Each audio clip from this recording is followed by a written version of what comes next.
So, hello and welcome everyone, and you're welcome to the Magdalene Global Collective. So, this is a unity temple where I'm gathering all of the priestesses and seekers and healers, coaches, mentors all over the world under the beautiful mantle of Mary Magdalene. And I'm joined today by another beautiful rose priestess, and she's in San Francisco, and her name is Laura, and I'm so happy to meet with you and talk to you today, Laura. And I'd love if you could share your story. Yes, and thank you so much for having me. And it's wonderful to meet you because we just met. And I just felt, in my heart that this was a really good thing to do with you. And I'm just delighted to be Oh, here. So, beautiful. uh, It's my, amazing how the guidance just flows in, and yes. you just receive it and you just go with your intuition as well, which is lovely. Yes, and one thing I'd just like to say before I start with my story is that the stepping into your leadership is part of, you know, stepping into something that is calling you. And when I saw you, it came through my Facebook, and I saw that you had a podcast, and I said, you know what? I'm just going to ask. I'm not going to think about it or anything. And I just acted immediately. And to me, that's like a feminine leadership quality that you just, move forward when you get the feeling. Yeah, exactly. And it's just, I'd love to, if you share your story as well. Like, how did it begin for you? Because you were saying, just like me now, it started when you were a little girl, Laura. Mhm. Yes, it did. And it started with my grandmother, my maternal grandmother. And we all lived together in what's called a flat, which is a double-decker house. And they lived upstairs, my grandparents, and me and my father and my mother lived downstairs. And I pretty much had the run of both of the dwellings. And my grandmother was a gardener, and as among other things, she loved her garden, she loved her roses, and every day after she would finish her chores, we would go in the garden and she would show me the flowers and talk to the flowers and show me how to speak to the flowers. And it was just like a really special time that we kept that. My mother wasn't there, usually she was doing something else or working, or she just wasn't there, but it was this special time between my grandmother and I. And she anointed me with the rose. And Oh, during a very sad time, when I was about 5, my mother contracted tuberculosis. And she had to be, taken to a sanitarium, and she was gone for about a year. And so that's when I became especially close to my grandmother. And my grandmother was a God-fearing woman, and she was raised in Mexico, and she, of course, was very close to the Virgin of Guadalupe, and mm, a Mexican Catholic. So, you know, the the ties are very strong. And so she was very, very scared that my mother would die. And my grandmother herself had grown up motherless. And she always told me, love and cherish your mother. You only have one mother, but if anything ever happens, Mother Mary will be there for you because she is the mother of all.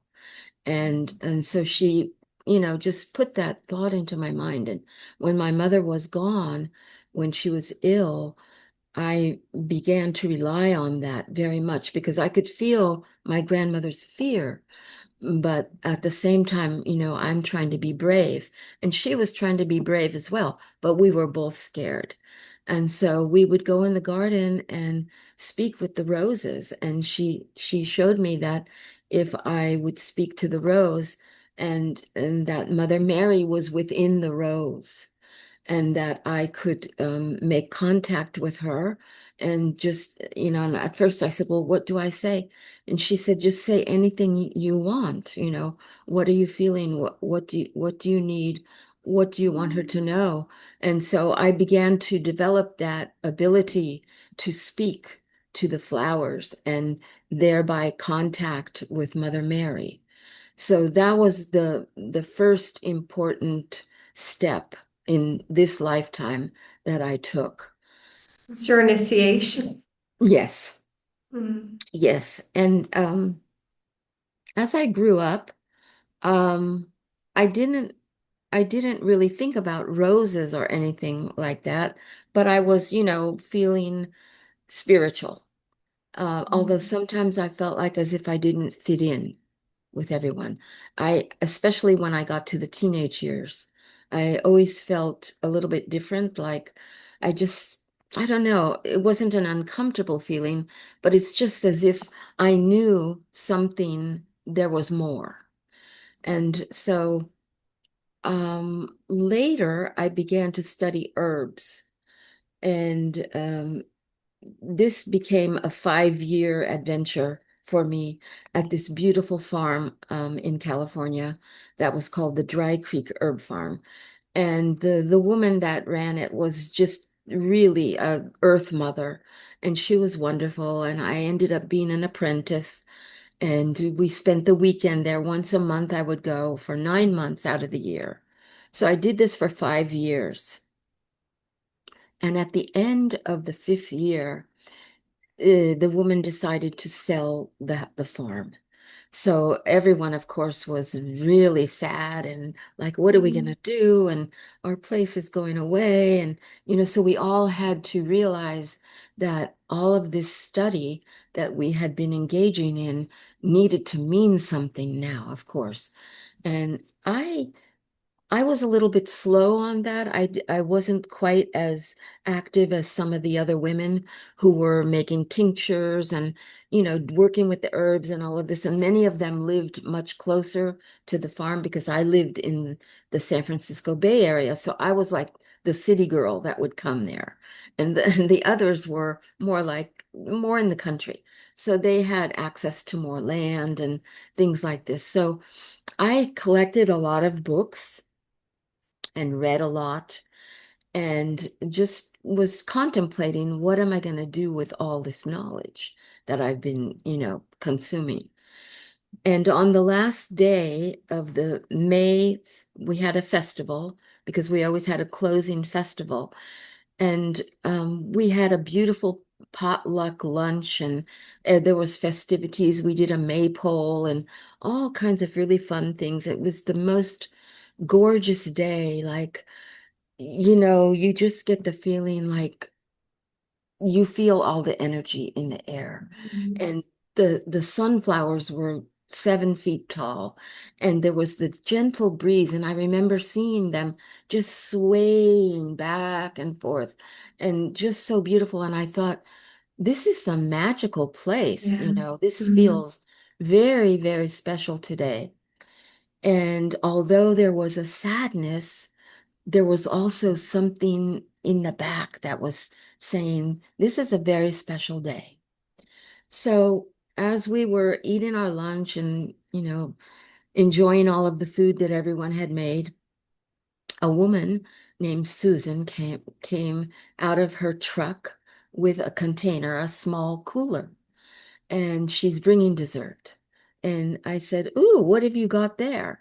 And she says, "Ice cream." And it was like, well, what is it? Okay, it's lavender ice cream and rose ice cream. And I thought, oh, how wonderful. It was really warm out, and this looked really cooling, and the pink was so beautiful. It was the color, like it reminded me that it was the color of angels. And so I started to eat the ice cream. She gave me a little spoon. She says, taste it. And I was the only one, for some reason, everybody's eating chocolate brownies and cakes and pies. And I'm here with this woman with the ice cream. And it didn't look that exciting, but there was something about it. So I take a bite and I go, I don't know. It was unusual. I kept doing it and I couldn't stop then. And I noticed that the ice cream wasn't going in my stomach. it was going to my heart. Yeah. It Mm. was going straight to my heart, and it was not even going in my stomach. So I kept ingesting, ingesting, and I felt like my heart was growing, you see.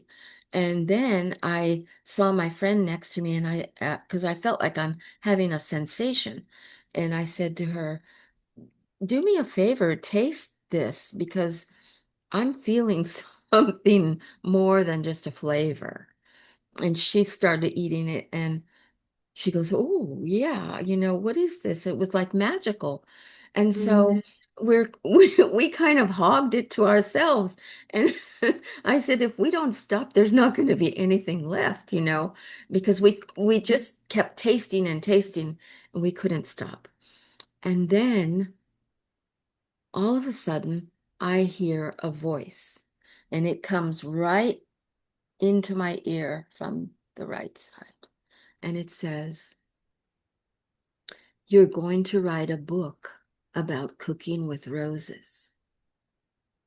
And I thought, what? But I didn't say that. I immediately blurted out, I'm going to write a book about cooking with roses. And everyone said, ah, that's wonderful. What a good idea. And everyone starts chirping away. Laura's going to write a book about cooking with roses. Did you hear that? She's going to write a book about cooking with roses. And it was going around and around and around. And I thought, oh my goodness. I just affirmed that I'm going to write a book about cooking with roses, and Wow. I don't know anything about this, what a mission I took on, all of a sudden, just like that, after eating this ice cream. So, I did do the book. It took me a long time. I finished the book. It took 7 years to do Oh it. my goodness. Yeah. Because it was on and off. It wasn't like this is my mission. It was like this was a hobby.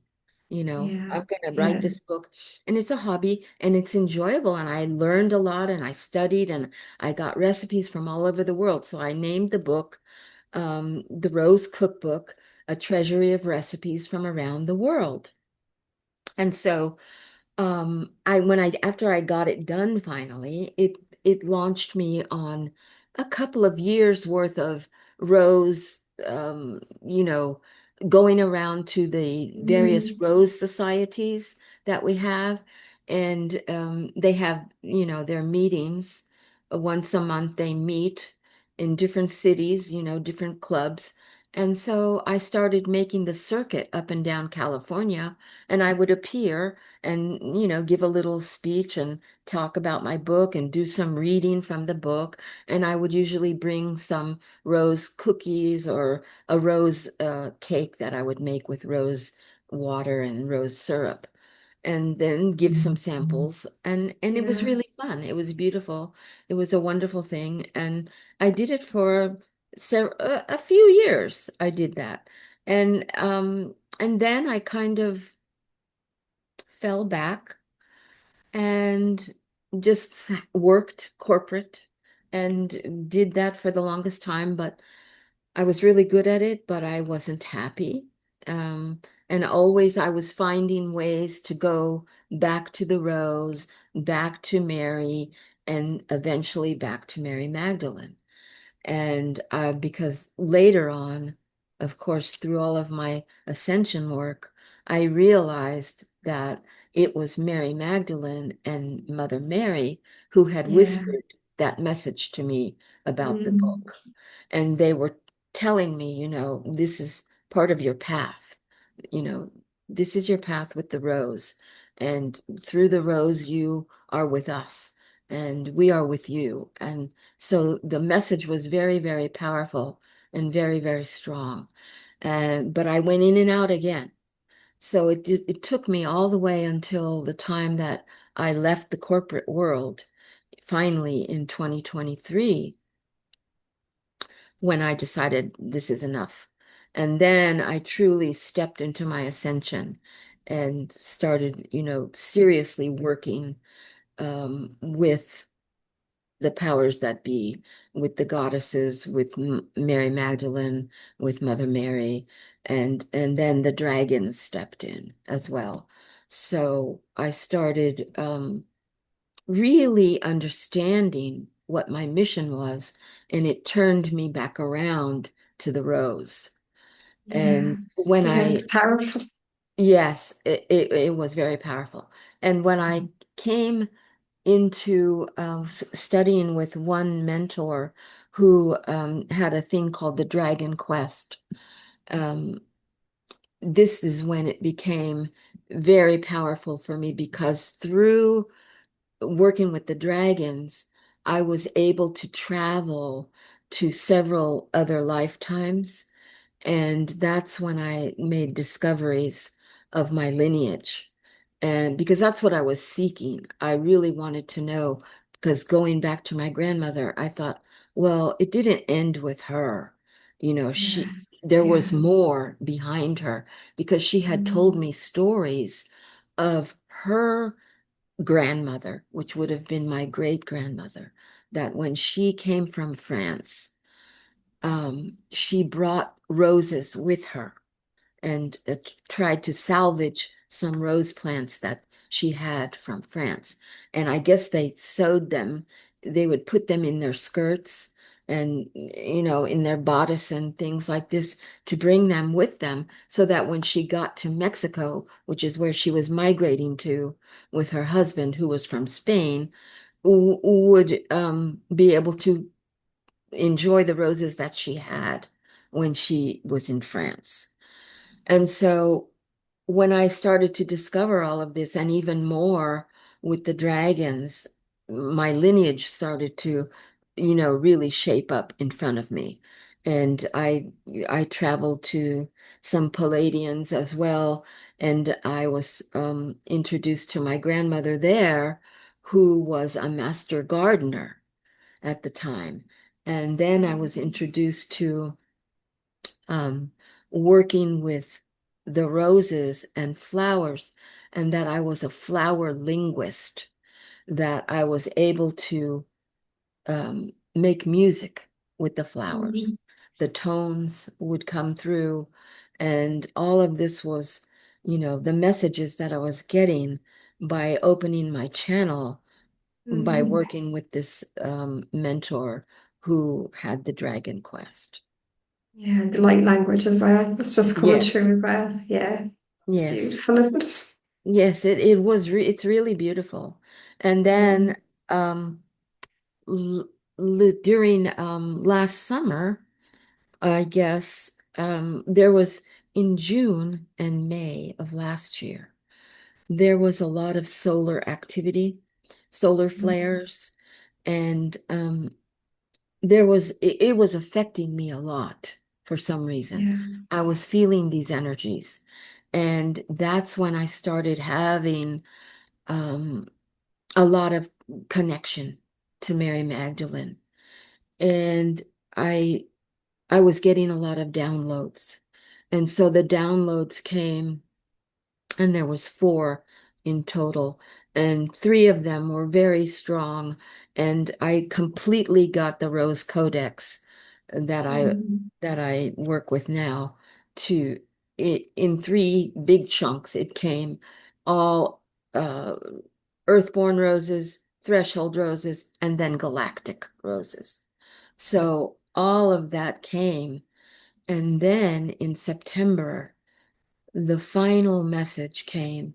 And this happened when I was sleeping and I was awoken and I felt a presence in the room and it was dark. I felt a presence and I rose up and I said, who are you? And she said, you know who I am. And and then I knew it was Mary Magdalene.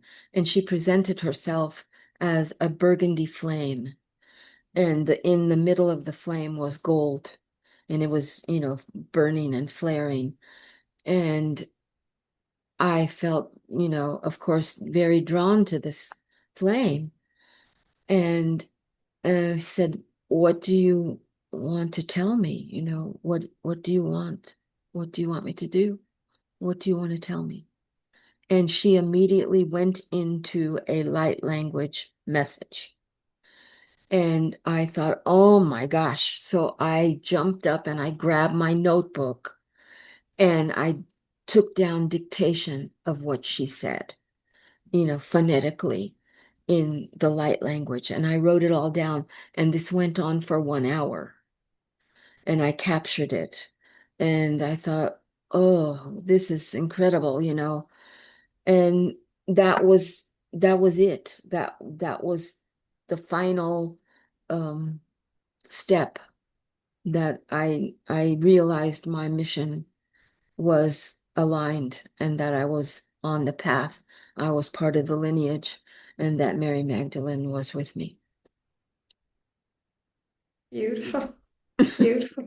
And how many years as well of the preparation as well to get to that moment too?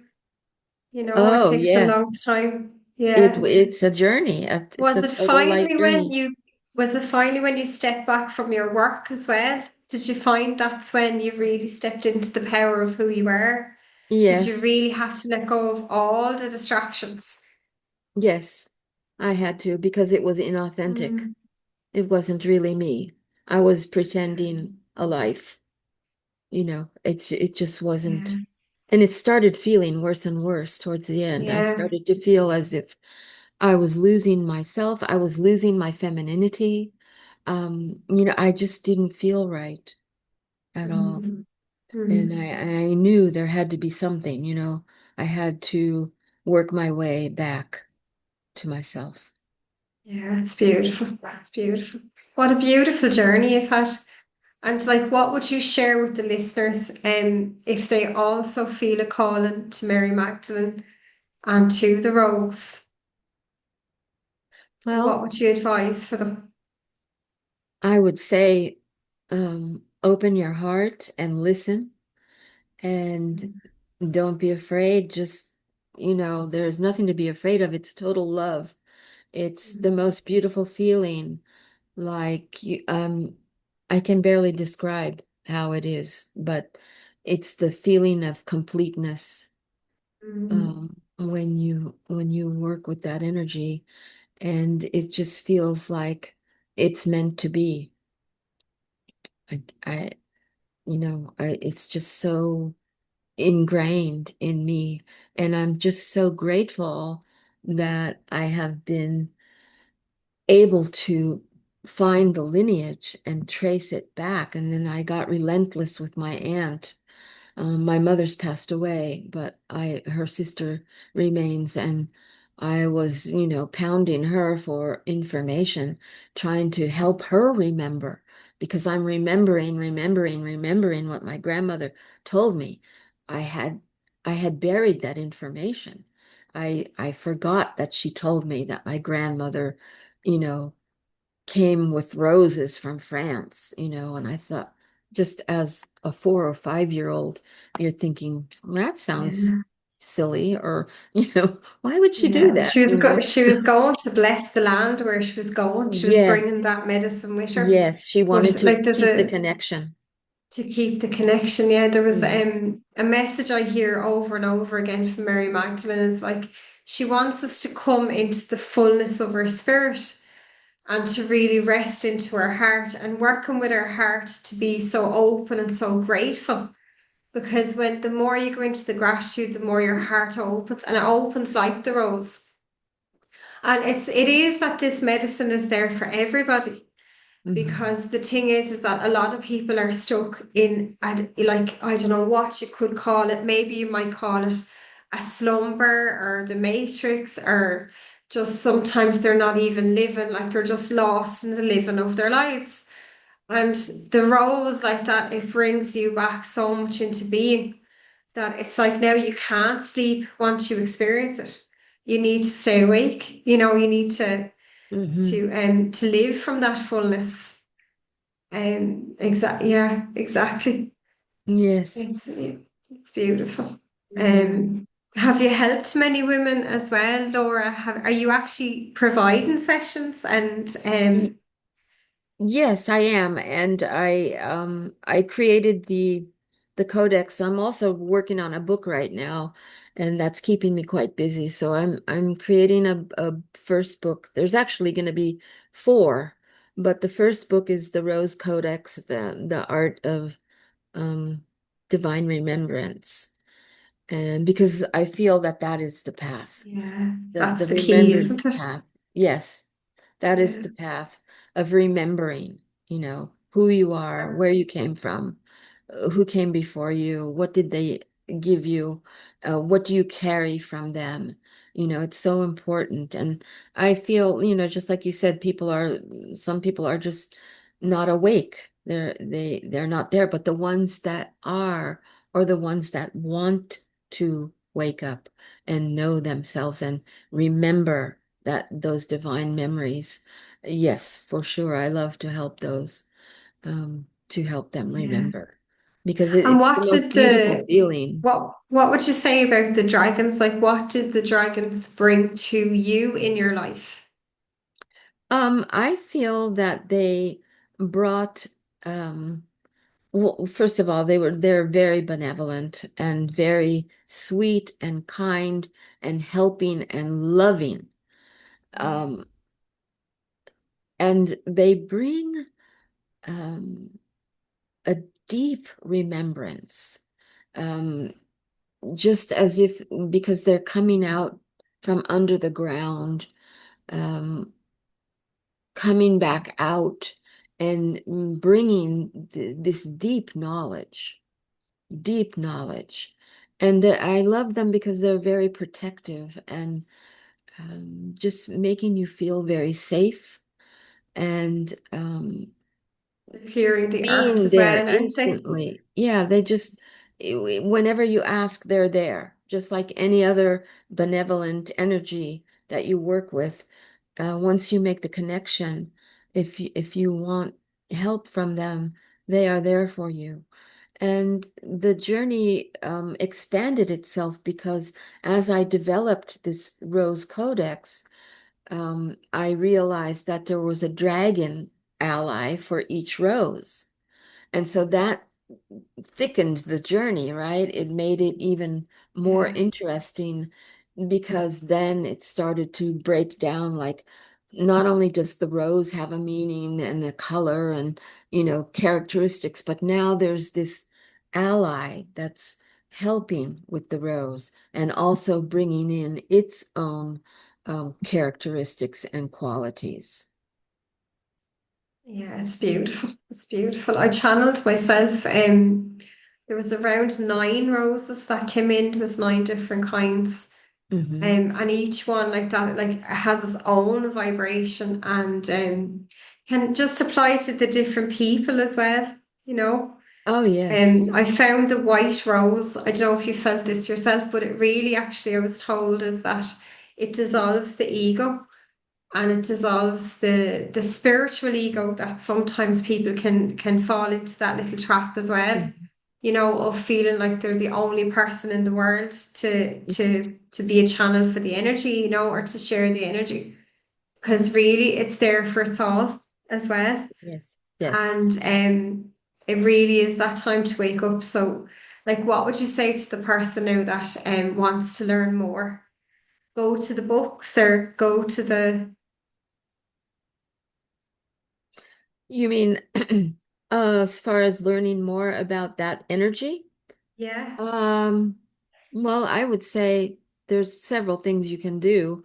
Um, Start working physically with a rose and, really take time to look at the miraculous structure that it is because it is so in tune with even our DNA. I mean, the spiral energy is incredible and it's a galactic. It's a galactic energy. I mean, the spiral can take you on a journey if you Yeah. allow yourself to enter. And so I think just learning about the different colors and what they mean and the different energies that each rose brings, it's really interesting and it's a lot of fun. it brings joy and happiness. And then, of course, I got into different levels with a threshold level that I call, which starts to be there. I chose 44 codes for the codex. And those roses became, like the rose of sovereignty, the rose of harmony, all of this different thing. Beautiful. Mm, All the different qualities that you would work on as codes. mm, So I laid all of that out, and then um, the third download was the galactic level, and that's mm, because of the contact I made when I did the channeled activations with the dragon quest, and another of the classes that I took with the same mentor was Journey of Many Lives, something like that it was called. And we went to five different lands. We went to Atlantis, we went to Lemuria, we traveled with Palladians, we went to ancient beautiful. Egypt, and each one of those journeys um, brought me closer to understanding more about my lineage because it was laid out for me each journey. Because that's what I was seeking. So Mm, what I would say is, if you are curious and you are wanting to seek, do it. Take the action. Find somebody who can help you and, to help you take those journeys. It doesn't have to be a full channeling journey if you're not used to that. But, there are many activations and things that you can say and read that can help you to start to exercise that part of your soul. yeah, yeah. Even sitting with the rose on your heart, that's what I do for a lot of my clients. But it actually brings them back to themselves. It brings the soul back in, and it actually clears the energy. If there's any Yes. heavy energies or energy that's not yours, that's present as well, especially as an empath, Yes, it brings you back to yourself. It's so pure and it's so multidimensional as well. As you were yes, saying, absolutely. And the it's energy of all the like, isn't it? yes, and the rose Yeah, oil, essential oil, yeah, is the highest vibration of any essential oil. And yeah, it's got such a high vibration that it can make a difference in you if you put it on someone's feet. yeah, Within, yeah, 10 or 15 minutes, they yeah. can be transported to a much happier place. Yeah. Yeah, that's what I do myself is I do the Mhm. rows on the feet. Yeah. And Yes. just blessing the body as well, bringing them back into their body. But yeah, it's amazing. It's absolutely amazing. Do you feel the connection as well to Egypt, Laura? I do. Yes, I Hugely. do. Yeah. And It's really shown up for you as Isis. yes, Isis, of course. Yeah. And yeah, so I that's why I started the new launch that I'm gonna do, which is Beautiful. the temple of the Queens of Peace.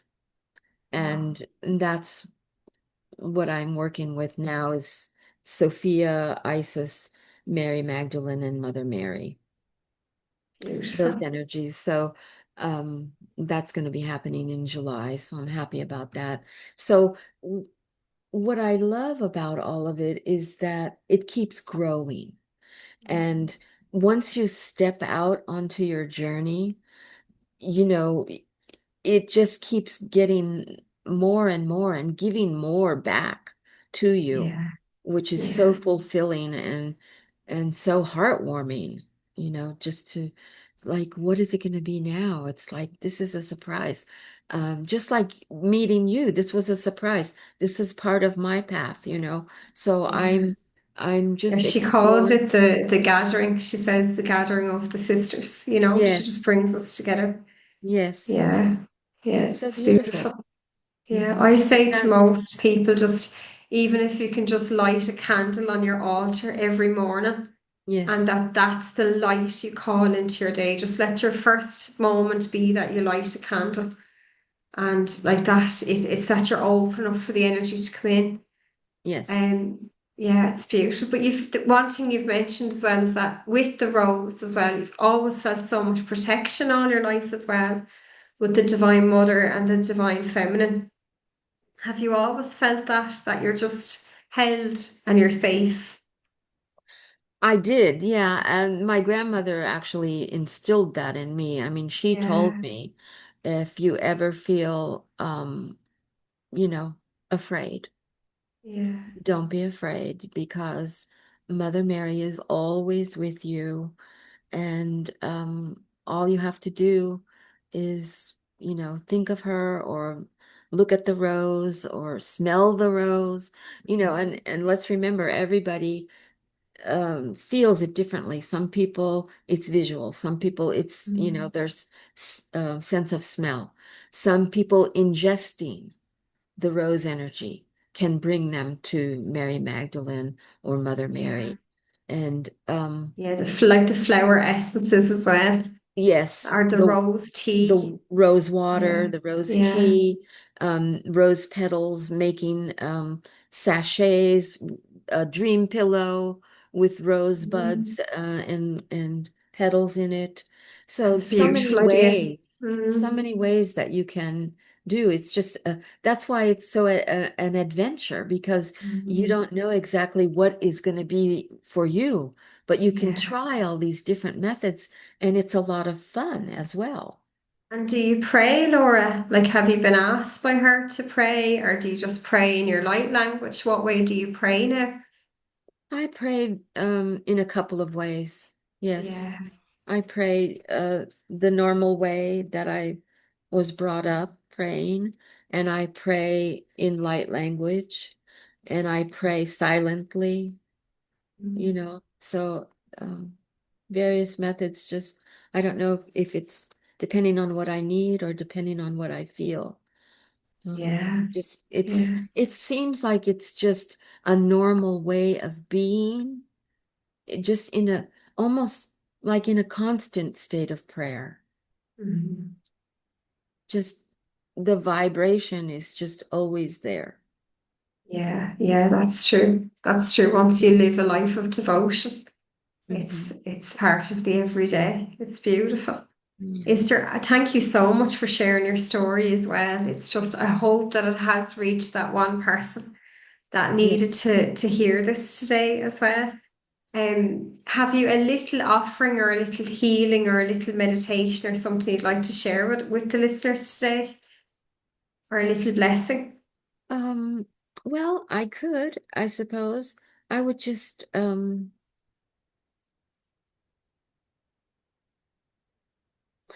I would say that